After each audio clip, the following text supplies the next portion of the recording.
want to relate a couple books that I've read recently and done videos about by Jacques Derrida and Giorgio Agamben, and kind of show how this relates to the business of environmental ethics.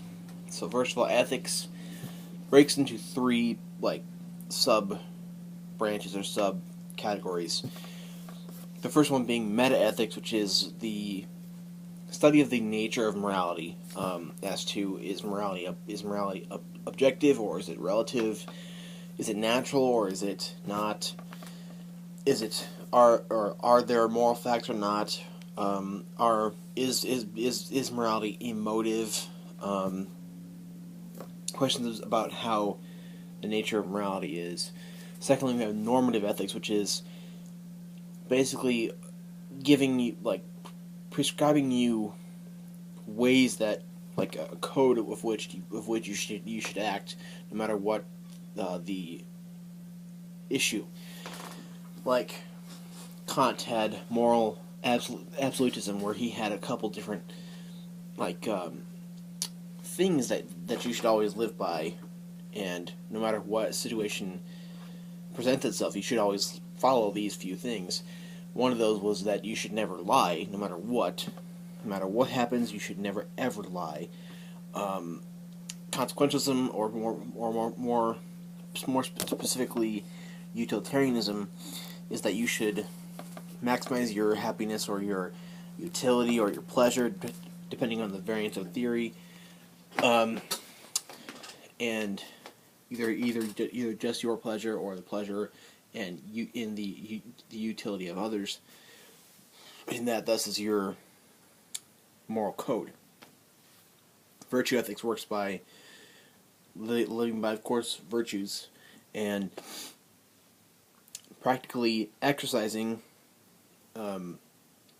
those virtues, and thus having some sort of habitual build up and leading towards something which is called eudaimonia, or flourishing. And then you have applied ethics, which is various debates as to whether abortion is ethical, whether human euthanasia is ethical, various issues. I have a book on the shelf over there which has a lot of applied ethics in it, where you have papers or articles. One will say, well, abortion is ethical, and then you'll have a response article which is like, well, no, it isn't ethical. So you're basically in applied ethics, you're debating about actual issues and as to how they should be solved, or how one should act given a certain issue. Environmental ethics is a part of that, in that you have actual issues as to how the environment and the animals should be treated. Peter Singer's Animal Liberation, which I have on the shelf over there, is a book which kind of gives you a lot of facts as to the injustices that are done to animals, like the testing, the pain that animals undergo when they are killed for meat and such. Various different facts, and then he comes to a argument as to why people should be vegetarians. So, environmental ethics is about figuring out how we should treat the world and the animals. You have what is called the dominant worldview, which is pretty much what is currently going on. This is the way that people currently act and view the world. That humans are prior, and then everything else is below it. And the humans can use the earth and the animals as a means to their ends, as to whether and in a way it could be said that us humans exploit the world and exploit animals in the same way that the bourgeois exploits the proletariat, according to Marxist theories. So, the dominant worldview is that, well, we can do these tests because it serves our purposes, or we can do this because it serves our purposes, and it sustains us. And that, for one, it depletes animal resources, and it hurts them, it causes pain to them, because we care about us, and that's it. Humans are a very selfish being, and we can put out, how much trash, or we put out a lot of trash, and for any politician that is not environmentally concerned, then that doesn't really matter. But in this worldview, we kind of hurt the place that we live, and because we're trying to squeeze profit or capital or whatever out of it, or money or whatever, out of the resources that we have, and it's just kind of a dominant worldview where we use everything that we have here on this earth to our own ends and try to squeeze as much as we can out of it. And it's not needs based; it's want based. So, how does this relate to Agamben and Derrida? First, Derrida. Derrida is a philosopher who founded the theory of deconstruction, and he argued that most of Western philosophy commits either logocentrism and or metaphysics of presence. Logocentrism is the centering of philosophy. And the centering of philosophy is that philosophy is about arguing a certain position over another. For instance, arguing dualism over monism. And you are stating the world to be in this certain way, or you are arguing a certain thing to be the case indefinitely, and not really recognizing the other possible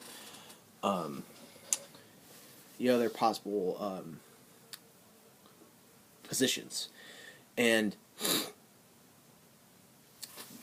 pretty much, like, he says that if you deconstruct one side of an argument, let's say you deconstruct dualism, you find a trace which leads to monism, and if you deconstruct monism, you find a trace which leads to dualism. So it's almost as if dualism alludes to monism, and monism alludes to dualism in the same way that same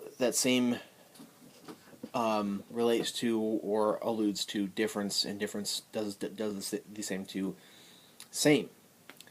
And it's also like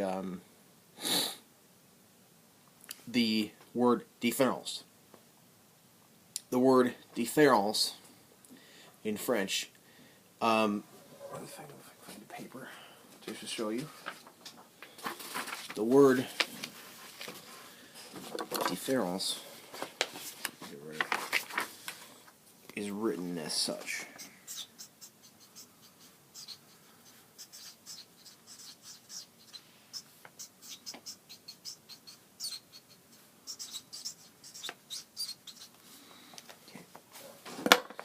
See these two?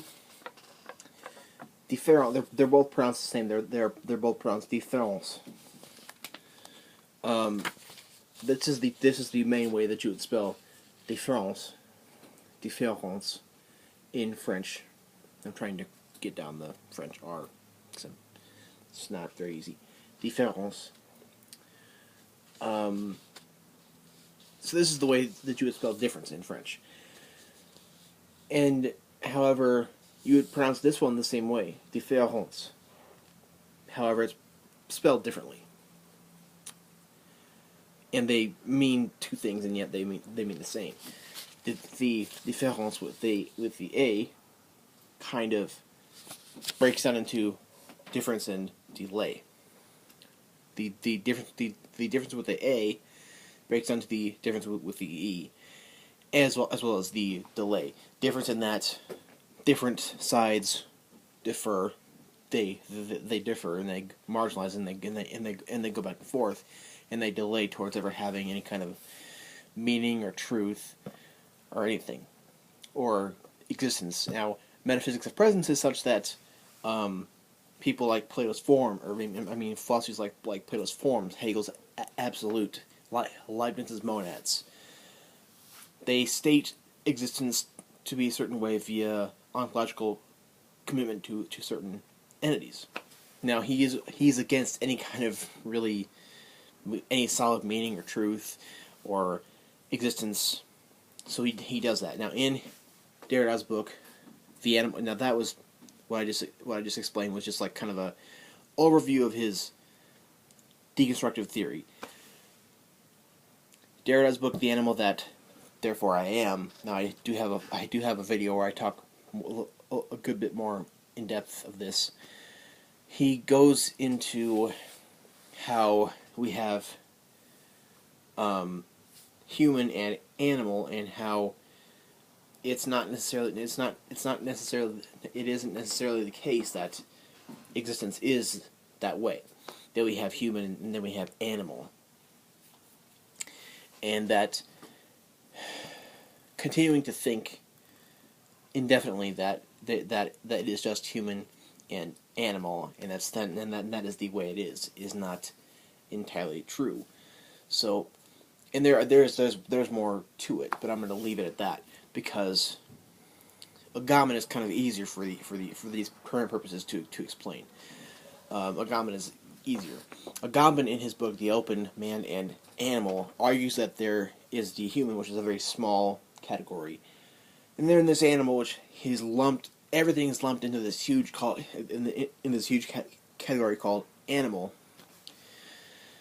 And he says that the anthropological machine tries to figure out stuff about the human and keeps human at its privileged place, and keeps life in like a hierarchy, if you will.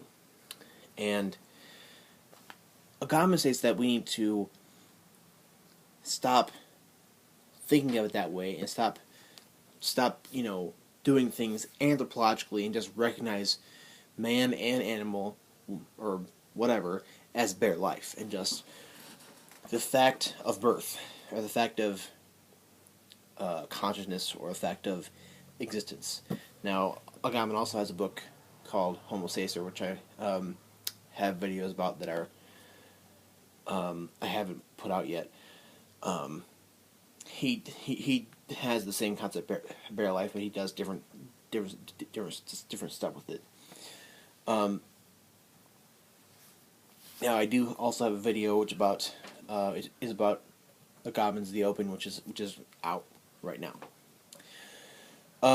So in that book, he kind of argues that we shouldn't look at man as the privileged one, and that we should look at life as bare life, and that's kind of the way in which we should go about things, and not keep thinking about things anthropologically, but just through life itself. And how does this relate to environmental ethics? Is because I don't think that the dominant worldview will ever cease. Thus, we won't ever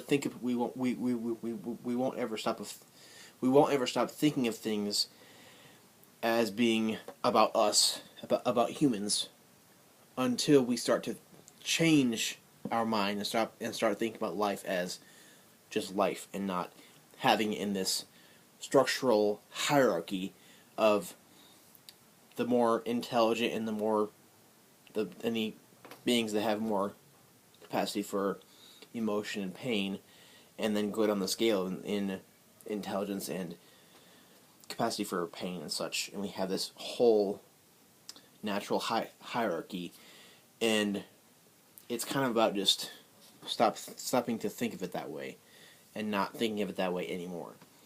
And this relates to environmental ethics, because environmental ethics is issues as to how we can do better for the animals, or for the other beings, and the world itself. And thinking of life differently would be the way in which we would have progress in that area.